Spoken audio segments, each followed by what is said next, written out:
Share ko lang to. I'm not sure kung ito yung issue na na-experience ng iba na once connected sa UMA M9 and then magre-reconnect, hindi makakonect.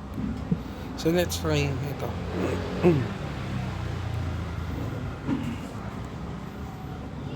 Then let's go to walang nangyayari, hindi siya kumokonect.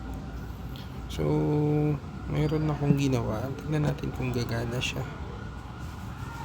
So punta tayo dito. Oops. Then hanapin natin yung UMA M9. Punta tayo sa storage, clear cache. Once na ma-clear yung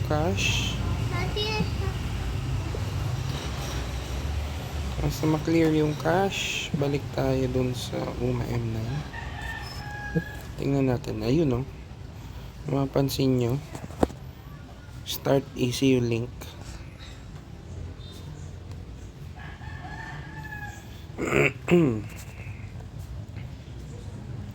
So try ko muna i-close ulit. Then UMA M9.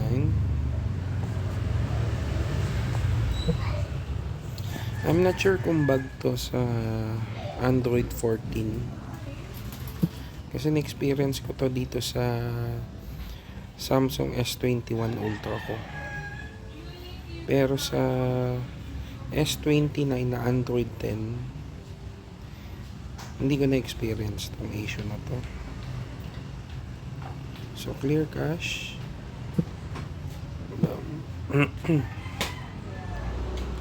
So try natin connect ulit or try ko yung on off ulit yung close ko ulit to, balik tayo dito, clear cache, then close UMA M9. Tingnan natin kung connect.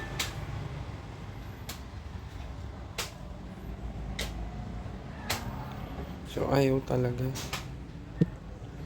pero kanina nakakonect na ako, which is weird behavior. So, clear cache.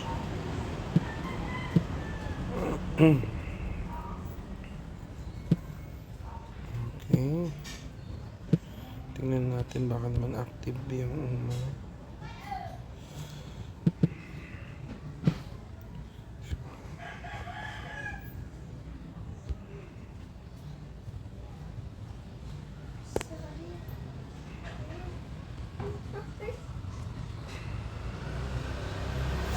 So ayaw talaga. So try ko ito, clear data natin, storage, clear cache ulit, then close ko na, balik tayo ng UMA.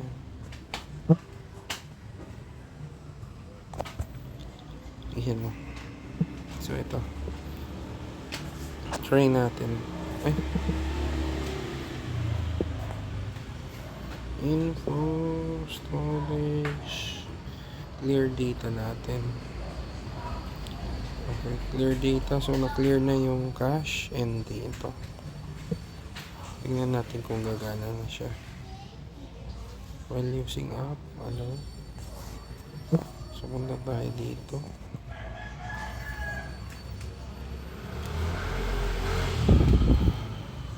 Ko lang yung motor, then on ko ulit, then hold ko yung throttle 100%. Tingnan natin kung lalabas.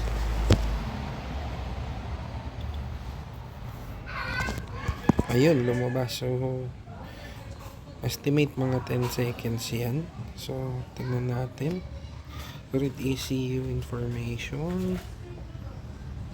ECU link success. So, ayan. So, kung mapapansin nyo yung TPS, nagbabago na. So, nakakonect na ako sa ECU.